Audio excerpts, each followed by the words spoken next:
Estamos ya en la segunda parte, no solo del año, sino también de la epístola a los romanos. Hemos terminado la clase pasada con ese dolor de cabeza que fue la predestinación. Varios me dijeron que después de la charla... Y si ya está predestinado, ¿para qué va a ser?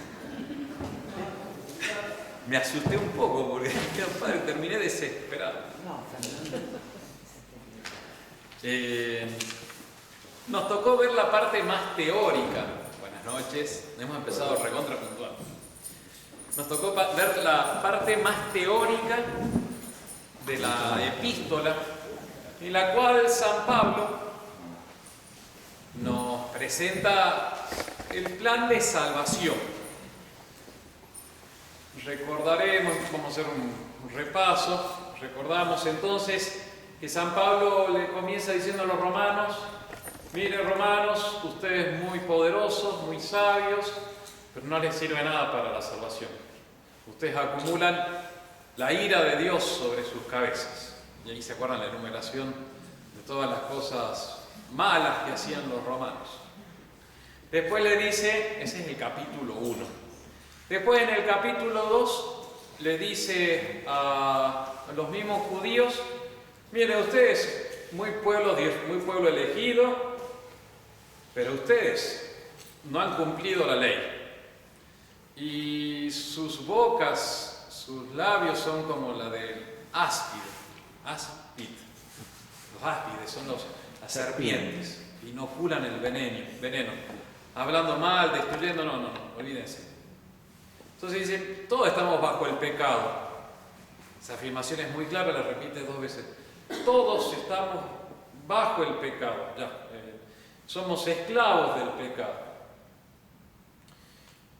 ¿Cómo vamos a salvarnos, justificarnos? ¿Cómo nos vamos a salvar? Pregunto. Por la fe en Cristo. Por la fe en Cristo. No nos salvan las obras digo del Antiguo Testamento, no nos salva la sabiduría, nos salva la fe en nuestro Señor Jesucristo.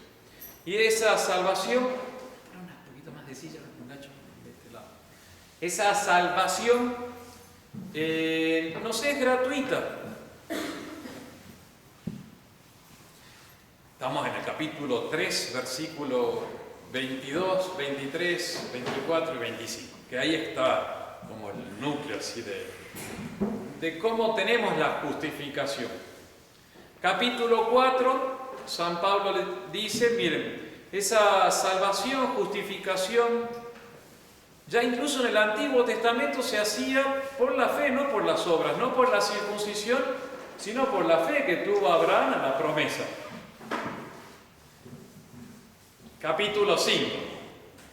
¿Se van acordando más o menos? Me parece por el rostro que sí. Más o menos.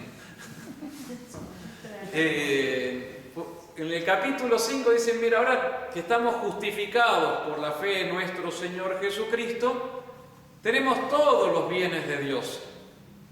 La paz, la gracia y la esperanza. ¿Se acuerdan que había una conferencia que decía, estamos de pie y nos gloriamos en nuestra esperanza? Incluso en medio de las tribulaciones.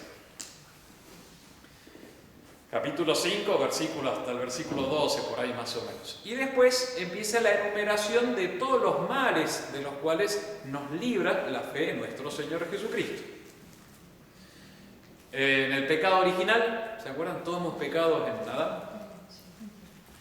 Nos libra de los pecados personales. Capítulo 6 era cuando dice ya, nosotros estamos muertos a los pecados, ahora solamente vivimos para Dios. Nuestro viejo hombre ha muerto en el bautismo, ha sido crucificado con Cristo, ahora nosotros tenemos una vida solo para Dios. Capítulo 7 dice, también nos ha librado la fe en nuestro Señor Jesucristo de las obras de la ley antigua. Nos ha librado también de la ley del pecado, que era el fomes peccati, esa inclinación a lo malo. Y capítulo 8 nos dice, nos ha librado también la fe de nuestro Señor Jesucristo de la condenación, de la muerte eterna. Y ahí es cuando entró el tema de la predestinación. Y como ejemplo histórico de esa misericordia de Dios que llama y te salva porque Él quiere, no es cuestión del que hace fuerza, de un voluntarismo, es porque Él quiere salvar. Y así, bueno, nuestro Señor es su maestro. Bueno, como ejemplo histórico, Israel. Israel había sido llamado, el antiguo pueblo de Israel, ¿no es cierto? Había sido llamado, muchos rechazaron, quedó un resto fiel, y los gentiles fueron llamados a reemplazar a los judíos. En estos capítulos que estamos hablando, capítulos 9, 10 y 11, donde hace esa profecía que al final de los tiempos el pueblo de Israel se va a convertir. Ahí en Córdoba había uno que venía del pueblo de Israel, el gordo Cronenberg, quizá lo conocen. Entonces los amigos le decían, che, gordo, tu conversión está acelerando el final de los tiempos, ¿viste? Entonces, buen amigo. Llegamos entonces al capítulo 11 y ahí se acabó, ya está. ¿Cuántos capítulos son, señora Mónica? 16. Dice, yo me acuerdo que usted lo sabía, entonces ya. Son 16 capítulos. Entonces, ¿qué nos falta? El 12, el 13, el 14, 15 y 16. Ya estamos ahí nomás. Y ahora viene entonces la segunda parte, que es la más sencilla. El título de la charla de hoy va a ser el de las obras y virtudes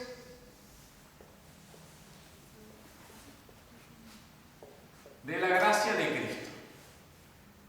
Es la parte más exhortativa, más moral, si quieren, más de lo concreto. Ya no es tanta contemplación como era todo lo anterior, el pueblo de Israel, los romanos. Ahora es, che, flacos, pónganse las pilas, más o menos así, muy concreto. O sea, bueno, ¿ustedes creen en nuestro Señor? Bueno, ahí están, ¿dónde están las obras? Y ahí empieza la parte exhortatoria. Las otras eran largos razonamientos donde iba explicando y ponía citas del Antiguo Testamento y razonaba por acá y argumentaba por allá.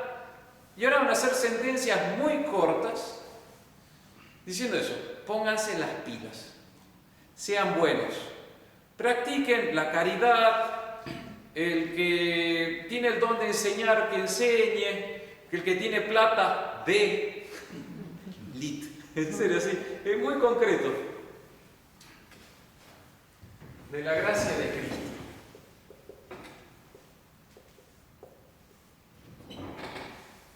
Hoy vemos solamente el capítulo 12. La próxima semana nos toca el capítulo 13, que es el de la autoridad. Dice que la autoridad ha recibido de parte de Dios la espada, el gladium, para castigar. Cómo tiene que ser la relación de nosotros con la autoridad. Cosas muy concretas. Y el otro día estaba rezando el rosario y empezó a sonar Cuando estaba en el cabaret,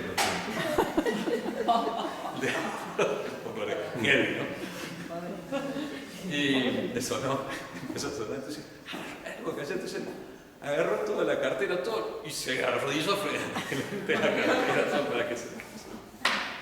Eso sí. Cada uno.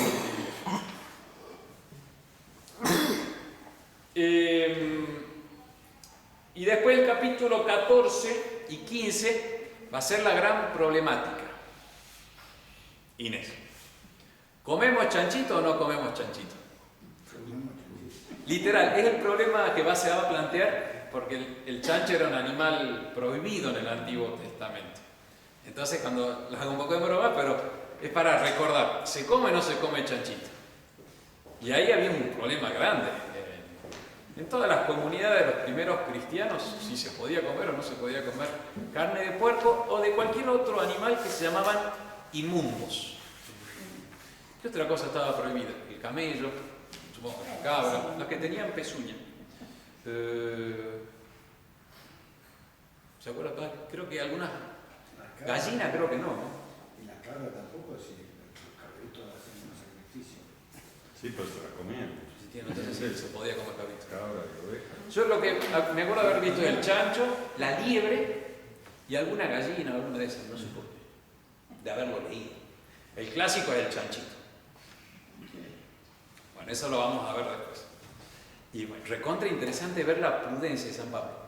Lo bueno de estos capítulos es que vos ves a un San Pablo muy humano y cómo intenta vivir él la gracia de nuestro Señor. Porque todas estas sentencias morales que nos exhorta a ser caritativos, a ser honestos, a ser leales, a ser generosos, es él el que, bueno, nos los enseña, pero ciertamente él lo debe haber intentado vivir a todo lo que predicaba, ciertamente. 3 partes tiene nuestra charla. La primera es presentar nuestros cuerpos como hostias vivientes. Después, la segunda parte va a ser las gracias o los dones dados que Dios nos da, no para santificarme a mí, sino para santificar a los otros. No sé, veo a una mamá, por ejemplo. Muchas veces Dios te va a dar una gracia no tanto para vos, para hacerte santo a vos, sino porque está pensando en los tuyos. A los sacerdotes nos usa mucho así nuestro Señor. En buen sentido, digo, usar, ¿cierto?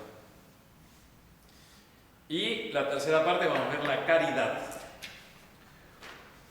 Os ruego, hermanos, por las misericordias de Dios, que presentéis vuestros cuerpos como hostia viva, santa, agradable a Dios en un culto espiritual vuestro.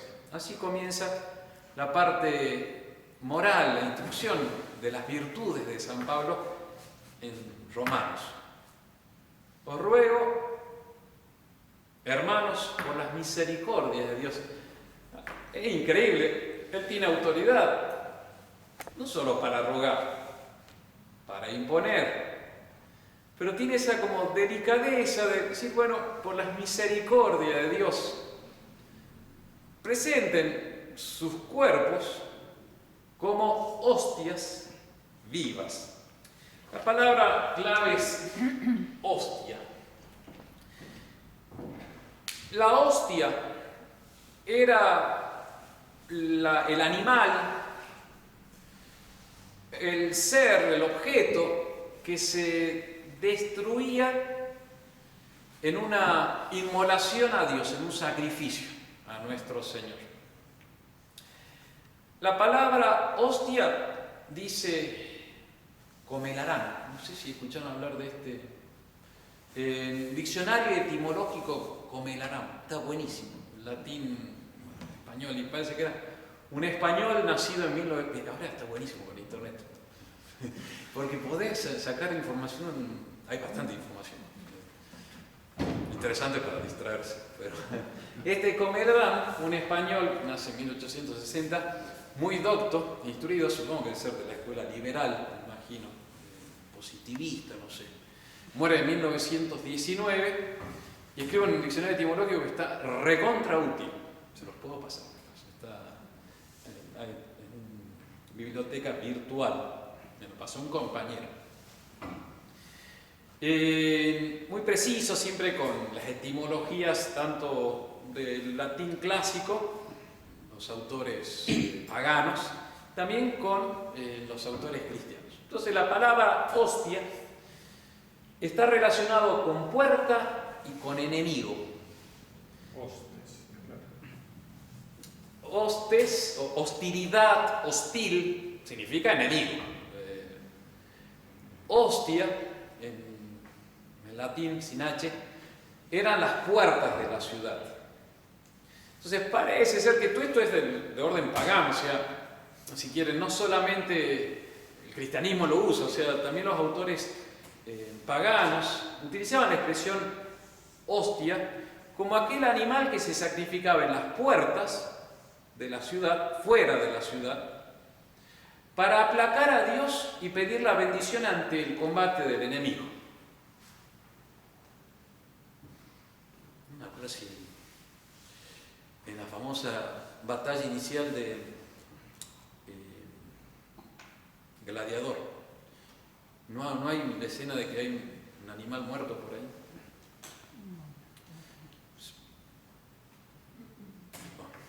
Un poco de cultura cinematográfica, por favor. Sí, creo que Marco Aurelio después manda a sacrificar algo por ahí, eran los sacrificios que se hacían en la antigüedad. Entonces, hostia sería lo que se sacrifica en honor a Dios para pedir su bendición, destruir al enemigo. Es muy clara la relación con nuestro Señor, que es la sacerdote y hostia, víctima también sería otra palabra, sinónimo de hostia, sería la víctima que se destruye en un sacrificio. Lo dice Santo Tomás al comentar este pasaje. Entonces, dice, presenten vuestros cuerpos como hostias vivientes. Acá, yo también le tengo contra este librito, ya se lo he presentado. Es del hipermodernista Giuseppe Barbaglio. Entonces, un italiano de la escuela de Milán, que enseñó en Roma, y, bueno, racionalista puro, referencia actual. En una de las páginas que lo promociona dice, uno de los, en biblismo, en estudio de la Biblia, una de las últimas o de las mejores referencias y frutos del concilio y la nueva enseñanza sería Barbaglio. Entonces está buenísimo. Por eso yo lo agarro más y digan, fíjense a dónde lleva el concilio. En una nota al pie de página dice, no es el hombre el que se reconcilia con Dios, sino Dios el que reconcilia consigo al hombre pecador, liberándolo de la enemistad con respecto a él. Perspectiva opuesta a la de la religión romana, que necesitaba aplacar a los dioses para librarse de la ira de los dioses por medio de ritos propiciatorios. Yo cuando leí esto ya dije, entiendo cuál es la teología detrás de la misa nueva y de la misa tradicional. La misa tradicional es un sacrificio expiatorio definido por el Concilio de Trento contra el protestantismo. Porque Lutero decía, no, bueno, la misa o la cena es solamente algo fraterno. Nos unimos, alabamos a Dios, le damos gracias porque nos ha dado la salvación. ¿Correcto o no correcto? ¿Correcto? Y uno de los sentidos. ¿Cómo? Según Lutero. Claro, exacto, sí, eso según Lutero también.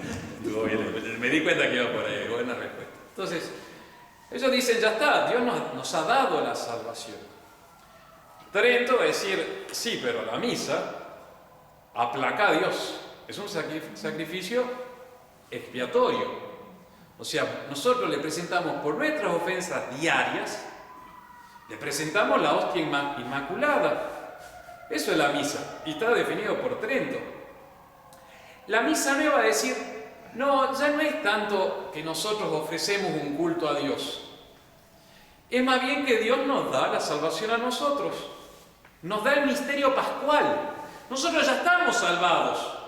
Ahora la cuestión es aceptarlo voluntariamente, libremente, la salvación que Dios nos da en la misa nueva.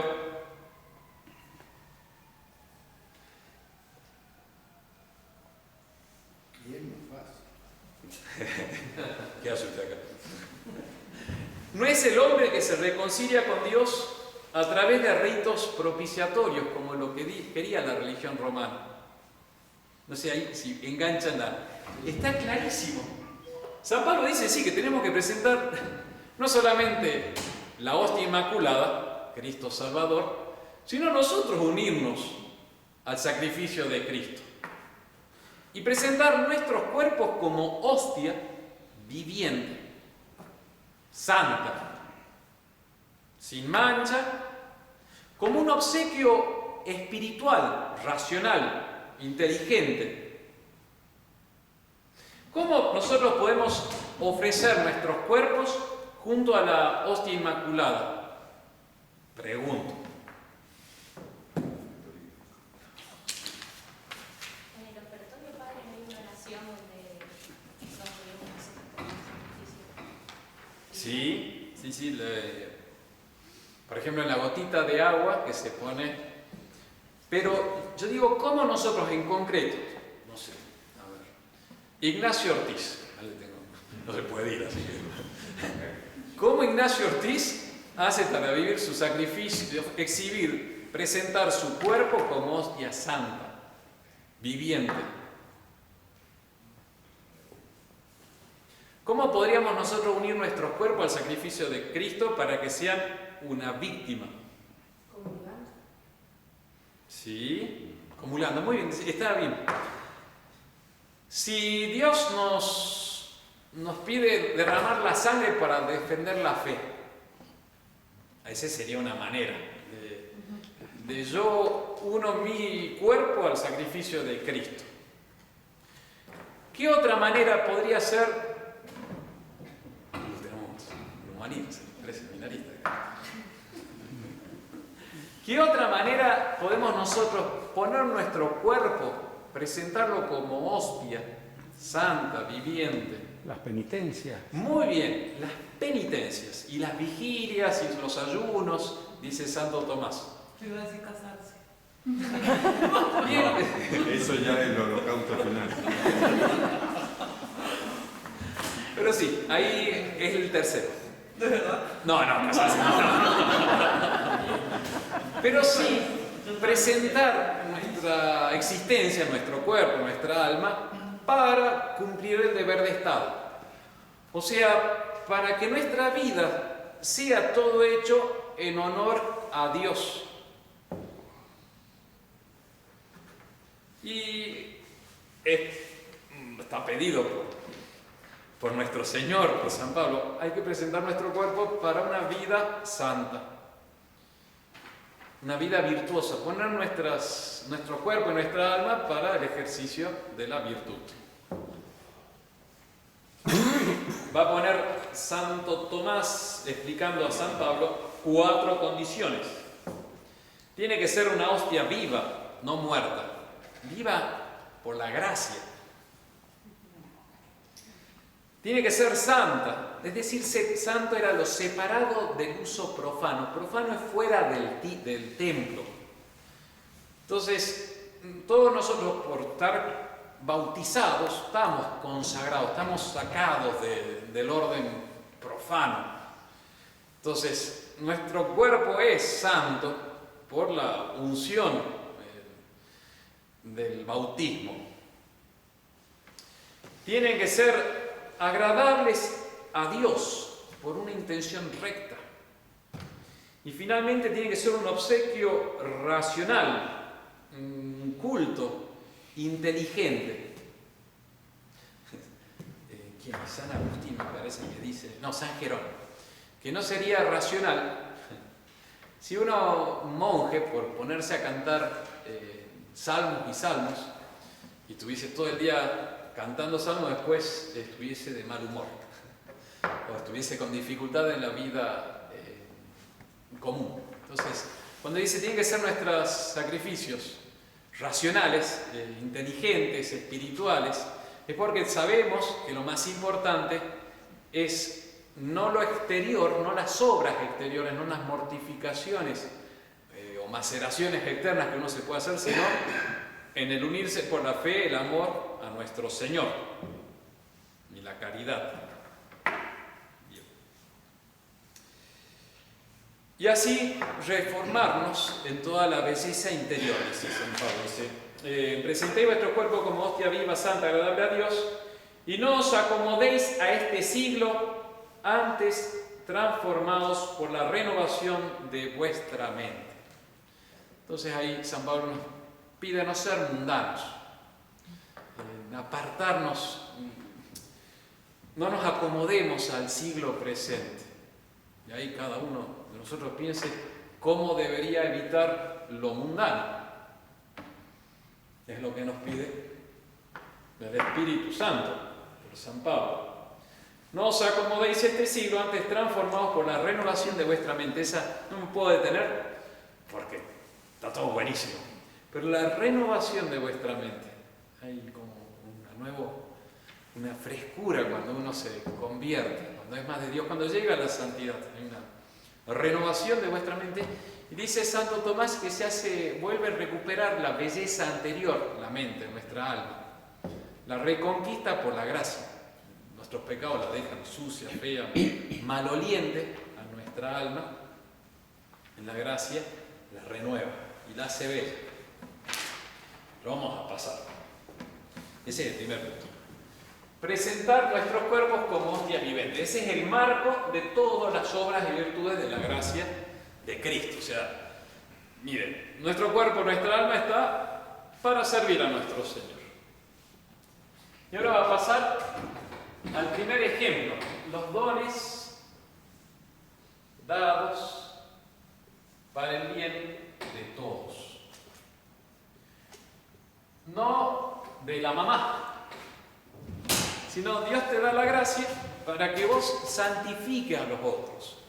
Hay dos clases de gracias, de cosas que Dios te da, de bendiciones. Están las gracias que te hacen a vos agradable a Dios, o sea, yo lo recibo y yo quedo embellecido ante Dios. Me santifican a mí, me hacen bueno a mí. Y hay otras gracias que Dios te las da a vos, pero no para que vos te hagas agradable a nuestro Señor. También pueden ser, pero sobre todo están pensadas para santificar a los otros. Sería el don de profecía, por ejemplo. No sé si se acordarán ustedes con el que dijo, ¿y quién dijo? Es necesario que muera uno para que no muera todo el pueblo. ¿Quién lo dijo? ¿En qué momento lo dijo? ¿Sobre quién lo dijo? En el juicio de Cristo, el sumo sacerdote.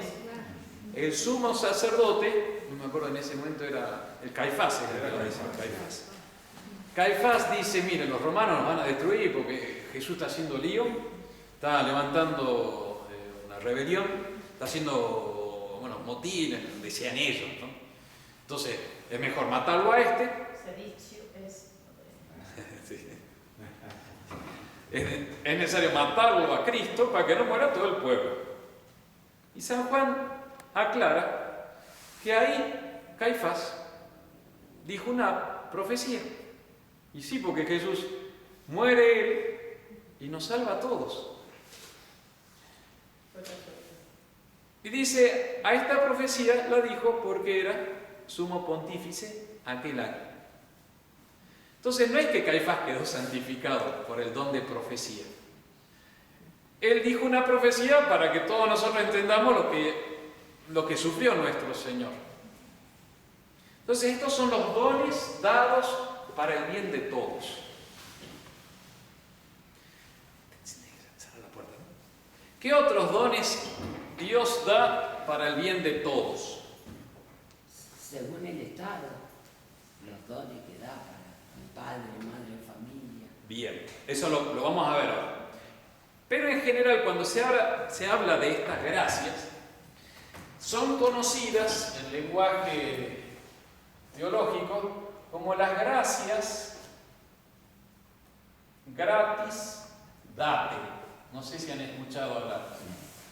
Las gracias que se dan gratuitamente son distintas a las gracias gratum faciens. Son distintos, o sea, es lo opuesto. Nada que ver. Las gracias que te hacen a vos grato son la gracia santificante, que te hace hijo de Dios, te hace hermano de Cristo, te identifica con Él, la caridad, el amor a Dios, la fe, la templanza, la fortaleza de un mártir, la paciencia, son gracias que te santifican a vos. Las gracias gratis date son las que mencionó la señora, pero además la de la profecía, el don de milagros. Los milagros son, Dios se los da muchas veces a los santos y otra vez a los no tan santos, para que cuando la gente ve que se ha hecho un milagro en nombre de Cristo, digan, acá está Dios, acá está el dedo de Dios. Los milagros, las curaciones, el don de lenguas. ¿Se acuerdan del día de Pentecostés? Que estos galileos, que no sabían apenas hablar el galileo, le empiezan a hablar todas las lenguas. Eso es una gracia gratis date, que Dios la da para que se santifique todo el pueblo, para que nazca la iglesia. ¿Cuál sería otra gracia gratis date? El don de interpretación de lenguas. Que eso, muchos los carismáticos, ¿no? Hablan de los carismas, y ahí empiezan a hablar distintas lenguas, y no te interpretan, y hacen profecías. San Pablo las menciona sobre todo en el epístola de los Corintios. Pero acá San Pablo va a hablar de las gracias gratis date, los dones dados para el bien de todos, de los del día a día. Y está recontra interesante.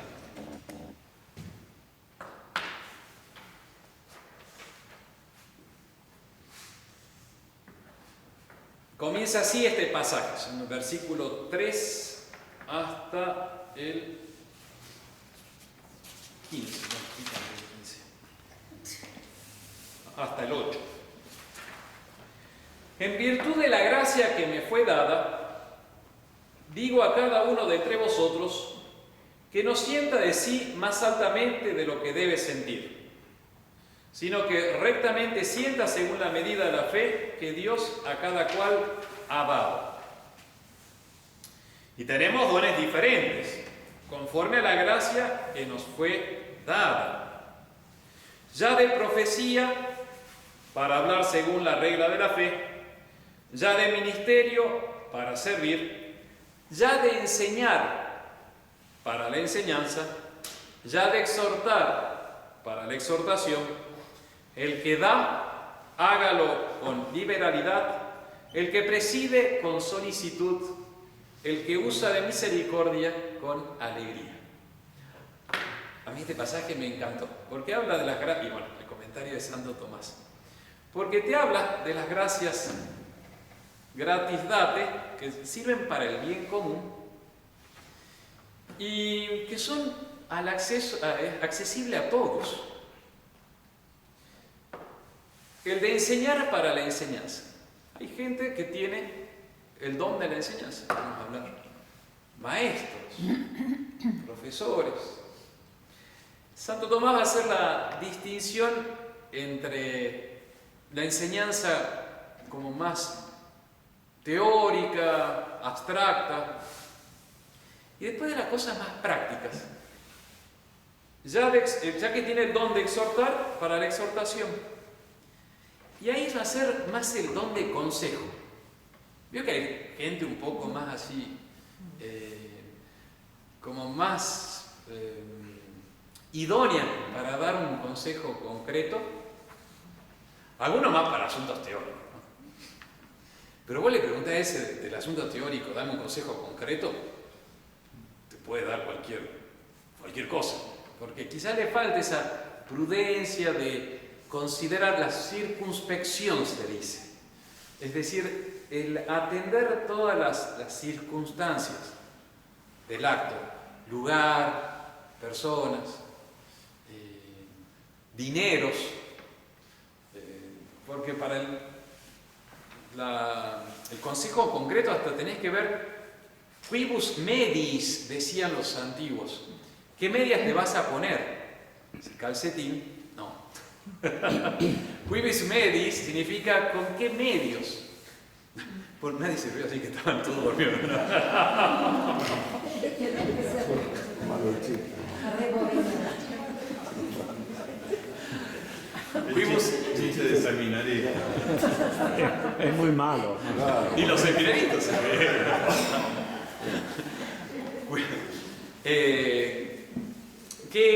¿Con qué medios? Por eso que muchas veces el que te da el consejo, eso que tiene el don de consejo, de saber aconsejar, tiene que tener en cuenta hasta esas cosas muy, muy concretas, como son, ¿hasta cuánto está el dólar ahora?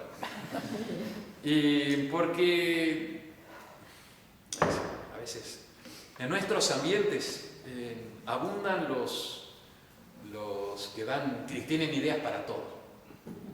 Como el padre Coque este fin de semana en San Luis, pues todo el mundo opina, ¿no? Entonces, hay que hacer así la iglesia, hay que hacer así allá. Dijo, no, desde el púlpito. Basta de consejo sobre plata adentro.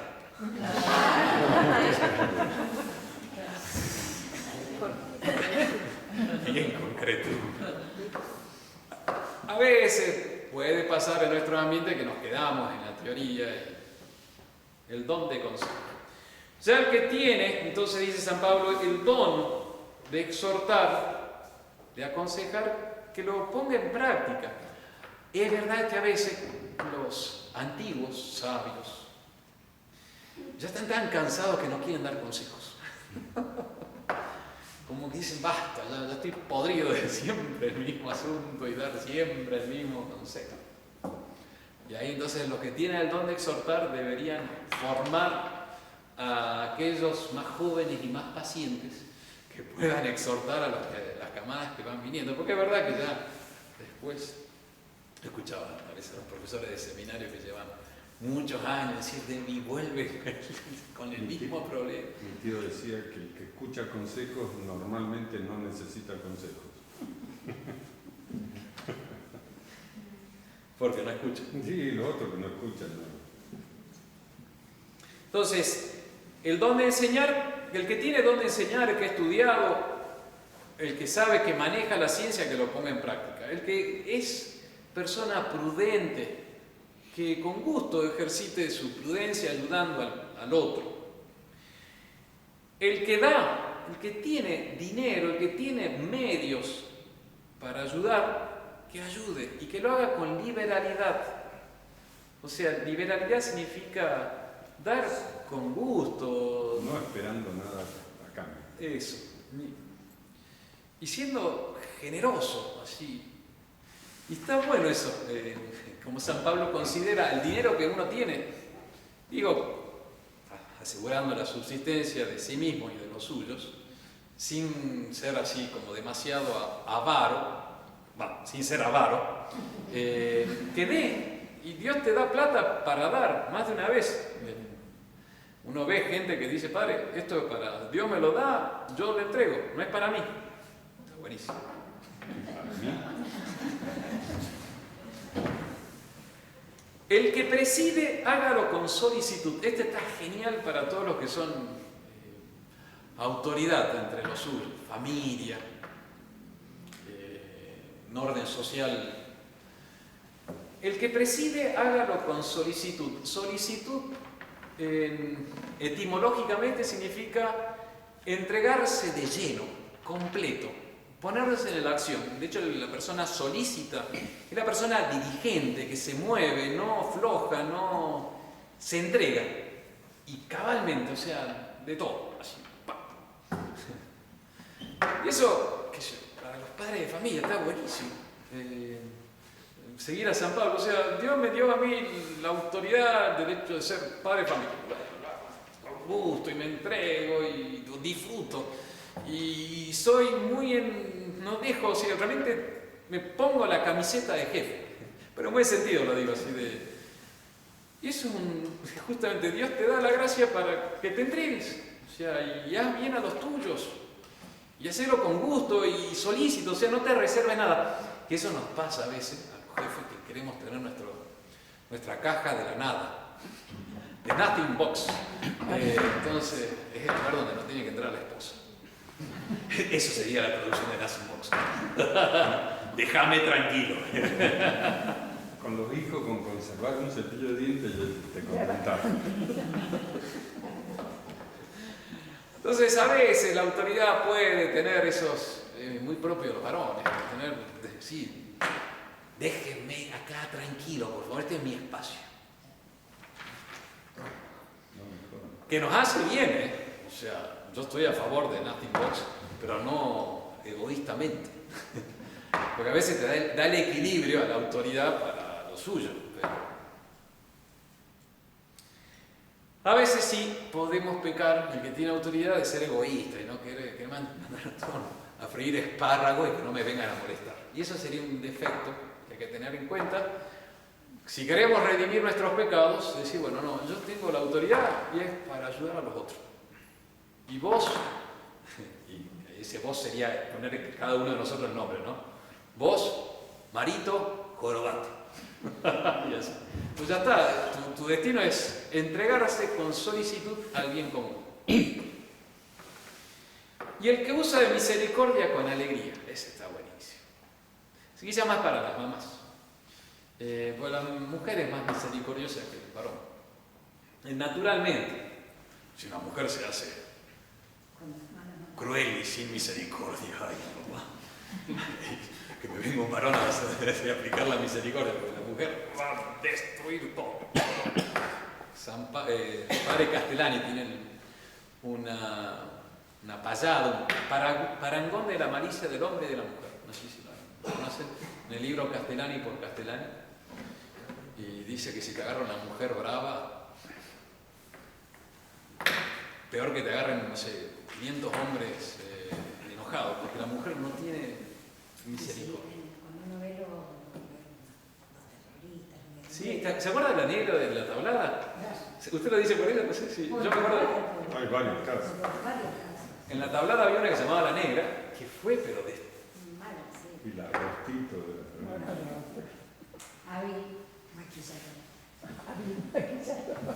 Bueno, pero a veces se lo merecen, padre. Habló la del cabaret. A veces se lo merecen. Bueno, entonces, son cosas muy. No, la misericordia, eso también está buenísimo. Es decir, si yo puedo ayudar al otro, sacándolo de su miseria, es un don que Dios te da para santificar a los otros y usarlo. ¿Está? Son las gracias gratis, date, pero que podemos aplicar todos los días. Y está buenísimo. También habla de la profecía, San Pablo. Santo Tomás va a explicar que la profecía es ver de lejos, ¿no es cierto? Normalmente es un conocimiento que Dios devela, que solamente Él tiene y que se lo da al profeta. Y eso especialmente en el Antiguo Testamento. En el Nuevo Testamento, la profecía, dice Santo Tomás en este pasaje, muy interesante porque lo voy a aplicar ahora al tema del modernismo. Para variar, siempre aplico. Es que tiene que ser cosas concretas. No puedo hablar del siglo XIII, estamos en el siglo XXI. No sé si han escuchado que dicen en el lenguaje de las parroquias teológicos contemporáneos, hablan de la voz profética del pueblo de Dios. Está muy en boga porque según el modernismo está la tradición y la escritura, está la revelación, pero se debe ir interpretando esa revelación en el contexto actual. Sería justamente la profecía entendida como yo veo lo que Dios ha dicho y lo aplico en este momento. Santo Tomás va a decir, la profecía en el Nuevo Testamento es la recta interpretación de la doctrina que hemos recibido. En el modernismo, la voz profética del pueblo de Dios, que tiene tres oficios del pueblo santo de Dios. Me sorprende la falta de conocimiento de los contemporáneos. Sí. Bueno, aprende en todo caso. El pueblo santo de Dios enseña, santifica y gobierna. Entonces es el concepto de la iglesia sinodal. Todos. Entonces, todos podemos santificar. Por eso ya no hay distinción entre ministro sagrado. Lo hay, en teoría. Pero está mandando a los laicos a meterse por todas partes y santificar y hacer todo. Por eso todos enseñan. La inversión del magisterio. Exactamente, va por ahí. La musiquita. Qué miedo. Ahora le Bueno. piden coñac. Acá hay una parte importante, por eso traje La Nación. ¿Se acuerdan que existía La Nación? Es del domingo pasado. Está espectacular. No sabe poner en modo. Necesita ayuda. Apágalo por el costado. Sí, yo usted le perdono todo. Hace un mes que no le pego, por eso está. Arrodíllese encima de eso. Eso también pasó. ¿Cómo lo sabrán? Sí, como no. ¿Está? Fíjense esto porque esto son gracias que uno recibe. Y en este es el concepto de San Pablo. El concepto de San Pablo es que es un tema muy importante. Uno quisiera ser el santazo del siglo XXI. No sé ustedes, yo. Aunque sea así, estoy buscando santos que se han convertido a los 50 años. Todavía no los encuentro con claridad, pero bueno. Tengo la ilusión de algún momento ser santo y hacer algo por la iglesia y por la patria, por la vida. Pero todavía no. Hay uno. Lefebvre. Sí, pero ese era buenito. No. De antes. Él da el paso grande a los 61. A 61, sí, tiene razón, sí. Bueno, Dios distribuye sus dones como Él quiere. Eso es muy, muy importante. Yo se lo tramito así, al costo. No le pongo IVA y no le saco lo que me costó. Dice San Pablo, a Dios ha dado a cada uno según su medida.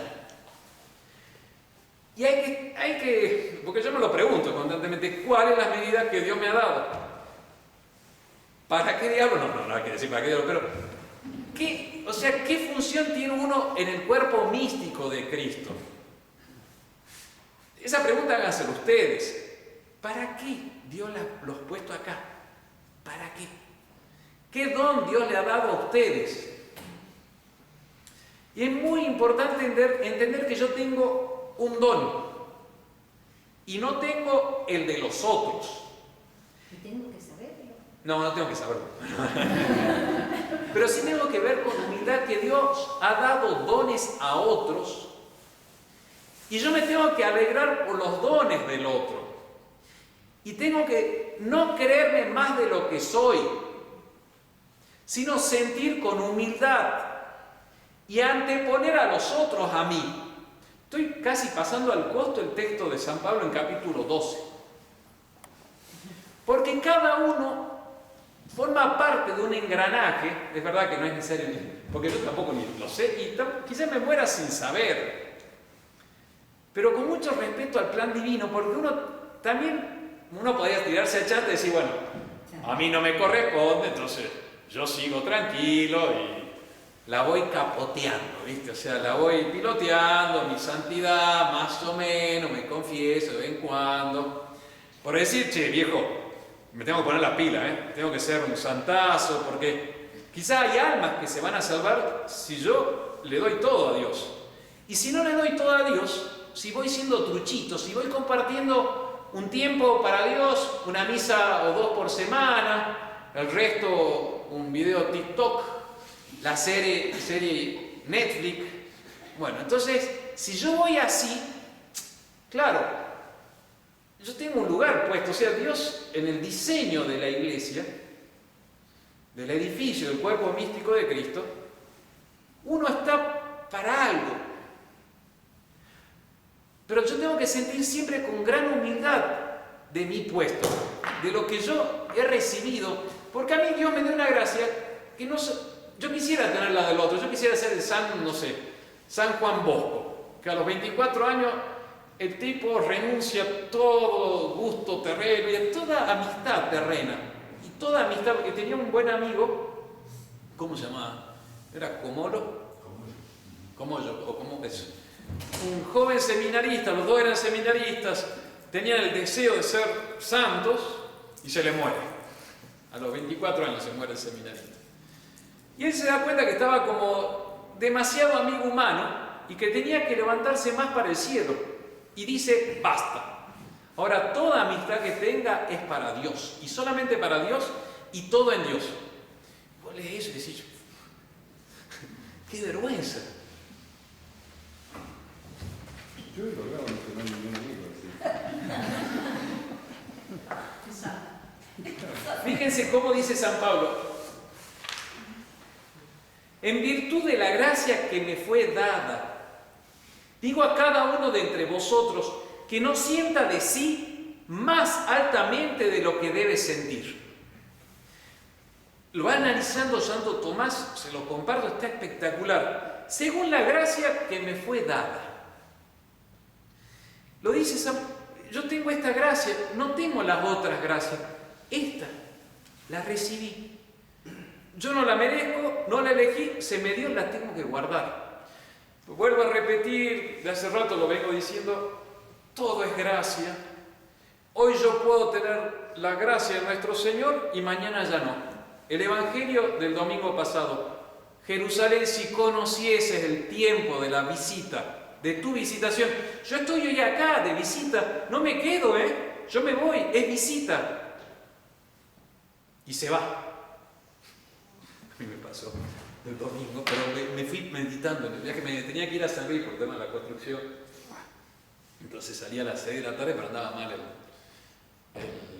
yo me quedé pensando, de hecho prediqué el domingo sobre el tiempo de la visitación, porque estaba pensando en los problemas de uno, ¿no? El tiempo de la visita de Dios, porque Dios viene hoy y se va, y si no le abriste la puerta, o si le dijiste, Señor, vamos viendo, espera un ratito, se va. Bueno, yo estaba en eso, salgo a las 6:30, 7 de la tarde, para San Luis, y tenía un problema eléctrico con el auto, ya no da más, entonces venía con la ventana del acompañante baja y no la podía subir, pero a la mitad estaba. Entonces arrancamos, meterse abriguito y entraba el viento, ¿no? Y ya cuando iba 1 hora y media más o menos, congelado ya estalactita, ¿viste?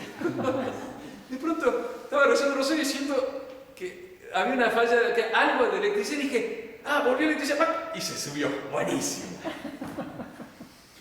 Y había que quedar en extrema opción, entonces me llaman por teléfono, yo que iba en un peaje, de pronto apreté el botón, me bajé, gallego total, ¿viste?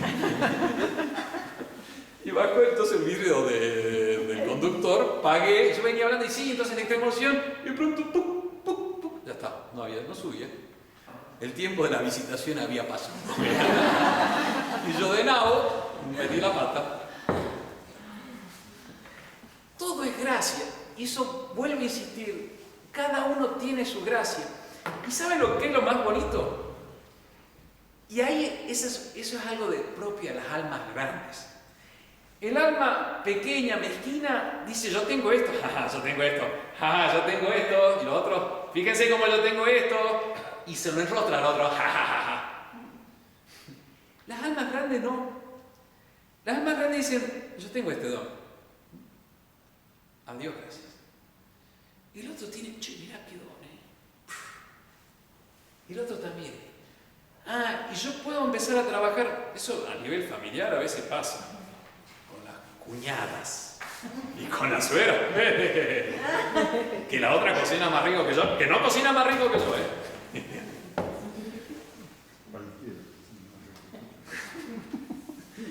Y uno empieza a decir, pero yo tengo este don, el otro. Y empecé a decir, esto es un gran engranaje. Ese es el descubrimiento del cuerpo místico de nuestro Señor. Es San Pablo, lo estoy casi haciendo unas parágrafos de esto. Dice San Pablo,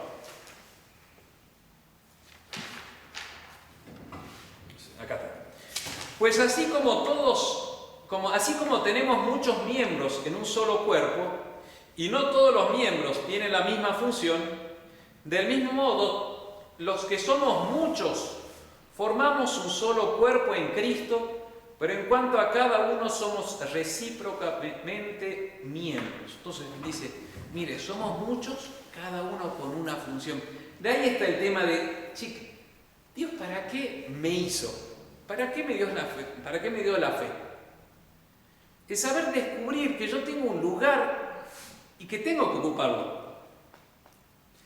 Y que voy a hacer una gran obra el día de mañana. Ahí amplías tu alma cuando te das cuenta que sos parte de un engranaje. Decís, yo tengo este don, porque es verdad que hay personas que tienen un don particular, pero este don, yo de esto tengo que sentir humildemente y ver que los otros tienen dones y yo trabajar con ellos. La palabra de Santo Tomás explica cada una de estas palabras. Dice, somos muchos, porque en el cuerpo somos muchos. Los miembros, ¿no es cierto? Cada uno tiene la vista de ver, su función. La mano de agarrar, el pie de pisar y ya está. Y el pie no le va a decir al ojo, porque yo soy pie y vos sos ojo. Ya está, es así. El ojo necesita los pies, el pie necesita los ojos. Y somos un cuerpo orgánico, muchos unificados en Cristo. Somos muchos en Cristo, que nos hace uno. Y Santo Tomás dice, cada uno es miembro de sí recíprocamente. Y ahí está la palabra orgánico, que también estaría interesante perder más tiempo, tengo que hacerlo rapidito. ¿Qué significa orgánico? Una función, una parte. La primera, cuando uno dice es un cuerpo orgánico, piensa en vida. Pero efectivamente, que tiene una función, o sea, es interesante, lo orgánico no es como un cacho de piedra donde todo es igual. Los cuerpos, cada miembro tiene su función, pero están trabajando en armonía. Bueno, eso es el cuerpo místico de Cristo. Bueno, pasamos. Bueno, ¿por qué usted dice un don que el día de mañana, si uno tiene un don y es cada día? Sí, tiene razón. Yo digo de mañana cuando uno al don lo ponga al 100% de actividad, ¿no es cierto? Hasta el momento yo ando del 40%, 30%, quizás. Por eso quería decir, el día de mañana significa cuando ya está la santidad, porque se ve en la vida de los santos, estoy pensando en Santa Teresa, como ella en un momento descubre el misterio del cuerpo místico, y ahí se ponen las pilas y es la conversión. Normalmente está muy relacionado con la conversión y de la plenitud del alma, ya la madurez.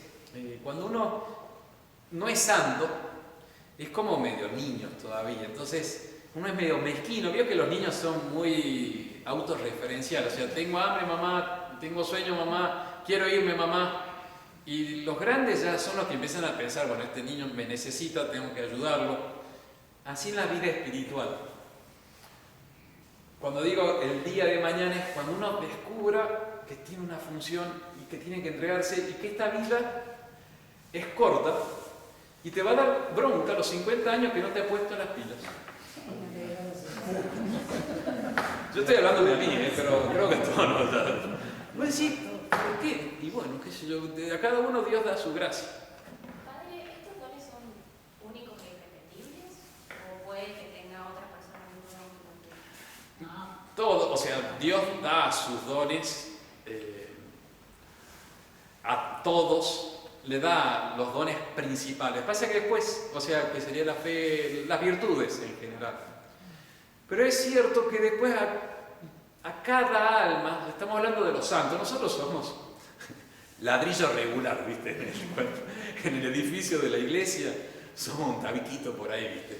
Pero los santos, que son las obras maestras, las piedras capiteles o angulares, a ellas Dios las talla de una manera especial, las hace más bellas y le dan como una gracia, una belleza particular que a los tabiques de adobe, barro, fango, nosotros, no nos da. Y eso les da como una belleza especial. Todos los que están en el cuerpo místico, en el edificio de Cristo, tenemos los dones básicos, ¿no? Y también para estar unidos al resto necesitamos la caridad, que es el amor a Dios, el amor al prójimo. De todas maneras, el trato de Dios con cada uno de nosotros es singularísimo.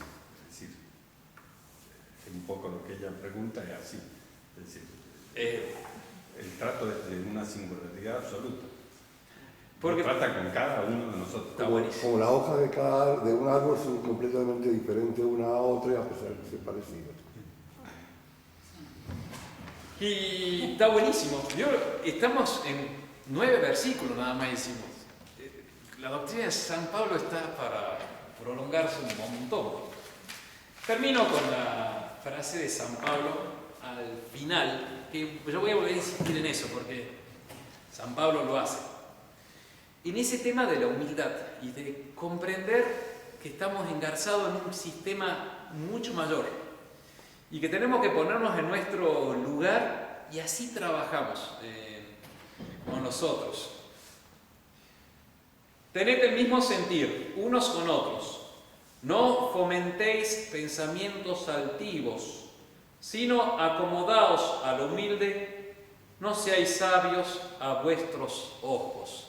Como le decía al comienzo, son frases muy cortitas, sentencias muy sustanciosas, podríamos decir. Dice, tened el mismo sentir. En los temas tanto profundos como concretos, piensen lo mismo. Entonces, estas frases yo las medité bastante por lo que es una congregación. Y como sacerdote encargado de feligresías, como ex superior de distrito, como me llamó Dardo cuando llegué de Buenos Aires, superior de distrito degradado. Habló todo de lo que era la cota, ¿cómo era? El techo de cristal, de tu incompetencia, me hizo toda la teoría. Y yo, che, mirá dónde caí. Ya se sobrevivió eso, sobrevivió a Hiroshima, a Nagasaki, como la cucaracha, ¿viste? Pero vos decís, claro, es importante, por eso después San Pablo lo dice, nuestro Señor insiste mucho en el tema de la caridad. Si sois mi discípulo, tienen que amarse los unos a los otros. Va por ahí, el bien común se organiza en la medida que hay esa cohesión, concordia, va a decir Santo Tomás comentando este pasaje. Tenés el mismo sentir. Dice, no solamente en las cosas elevadas, intelectuales, abstractas, que eso en las cosas humanas, vos podés tener diferencia en las matemáticas y en la química. Pero la fe, dice San Pablo, dice Santo Tomás, la fe no es solamente de lo abstracto, que hay que estar de acuerdo en la Trinidad y en que Cristo es el Hijo de Dios hecho hombre. Si querés es algo abstracto, pero también en lo concreto, porque la fe es de lo concreto. Entonces dice, tened el mismo sentir, tenga la misma fe. Unos con otros, no fomentéis pensamientos altivos, porque el pensamiento altivo es el de la soberbia. Y la soberbia, lo va explicando Santo Tomás, que sería para leer, y es muy preciso en el latín. La soberbia te hace engreírte a vos y te hace despreciar al otro. Y te hace aplastar al otro e impedir que el otro brille. Por eso es la envidia. Por eso normalmente en los miembros de la misma profesión, y a veces entre los sacerdotes, lamentablemente, y bueno, si yo pongo el ejemplo de los sacerdotes, háganse cargo ustedes también, entre los miembros de un mismo gremio, sindicato, los mismos artesanos, hay muchísima crítica. Vas a un médico y te dice, no, el otro se equivocó. Entre abogados, entre, qué sé yo, de cada... Así, porque lo decía ya Aristóteles, los mismos artesanos siempre, la mayor crítica son, cuando debería ser común, entre los sacerdotes también pasa eso. Es porque está el amor propio, la soberbia, que te hace despreciar al otro. San Pablo dice, no tengáis pensamientos altivos, porque si entra la soberbia, el amor propio, se destruye todo el bien común, el orden social. Sintiendo cada uno cosas humildes, ahí sí como degradado, te viene re bien que te bajen, porque ahí vos empezás a descubrir, o sea, sufrir las humillaciones, lo que nuestro Señor ha enseñado constantemente, que hay que hacerse el último, ponerse detrás de todo. Y está buenísimo.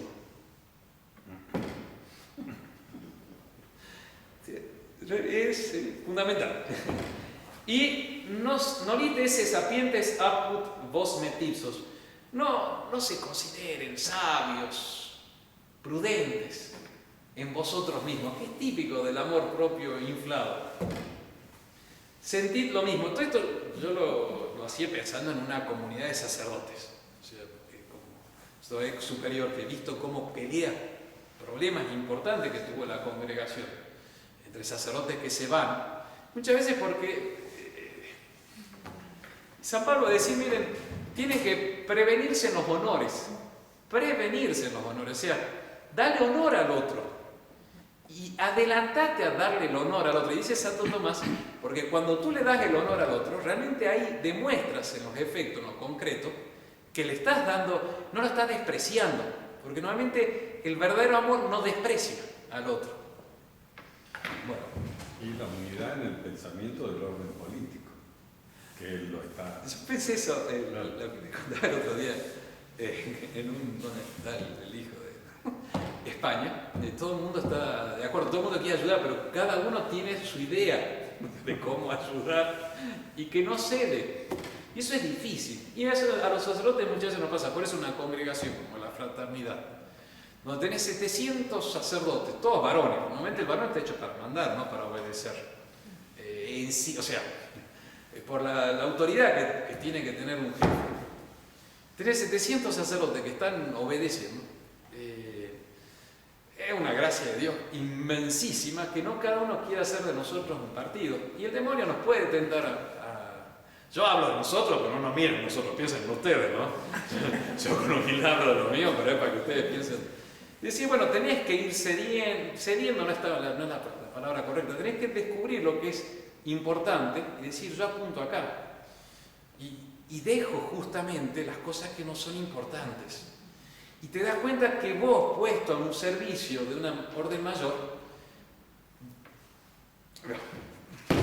y ya, terminamos con esto, pero esta está buenísima, esta parte no es como la predestinación. La Nación, domingo pasado, artículo sobre el TAM. ¿Sabe qué es el TAM? Señor Enrique Barrio. El tanque. Tanque argentino medial, que es donde se subió Milei el otro día con la Villarroel. Esa es la versión 2. Entonces, un artículo de uno de los ingenieros que estuvo en el proyecto del tanque argentino mediano, militar, ingeniero, que comenzó en el año 1973, me lo leí y me queda grabado todas estas cosas. Yo no sé para qué quiero tiempo, pero bueno, me distraigo antes de dormir la siesta, leo el diario y me quedo pensando. Y dije, cuando descubrí este artículo, hasta lo subrayé, dije, está justo para la charla de hoy. Entonces, ¿qué cuenta este ingeniero? Dice que, bueno, que llegó el gobierno, que era Perón en ese momento, dijo que tenemos que tener un tanque. En el año 74 se firma con una empresa alemana para la producción y se empieza en el año 1979 la producción de casi 400 tanques. Bueno, y salió bien y realmente era el orgullo del país. Lo que me encantó que dije es tal cual lo de San Pablo. Dice, habla con orgullo de una industria nacional competitiva cuando se produjo esto. Y dice, el TAM se pudo hacer porque trabajamos en equipo. ¿Cómo? No hubo mezquindades de ningún tipo. Cuando empecé a descubrir un alma, porque habla de un alma que está consciente de lo que es el trabajo en engranaje, el cuerpo místico de Cristo.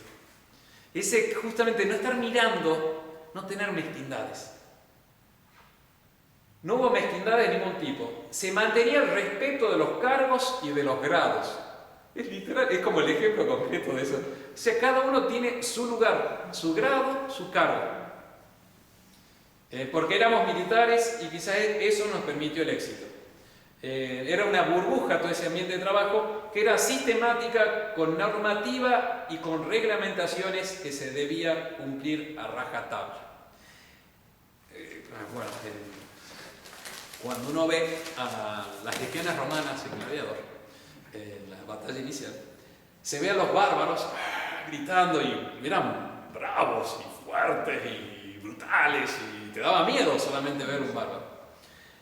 Y las legiones romanas avanzan disciplinadamente. No sé si se acuerdan, pero van, primero se tiran las flechas, después dice avanzan y empiezan no a correr, sino todos juntos van caminando lentamente. Hay algunas escenas pero muy bien marcadas, donde van manteniendo la línea. Estaba todo estudiado, hay varios estudios respecto a cómo la inteligencia y la disciplina. Yo todos estos temas, ¿por qué los medito? Porque justamente una congregación, una capilla, necesita disciplina, necesita jerarquía, necesita que haya ese trabajo diciendo, yo hago esta función y me quedo tranquilo acá, sabiendo que hay una fuerza mayor. Bueno, nos faltó el tema de la caridad, quizás el último punto era la caridad, nos quedamos aquí. Seguimos la próxima vez.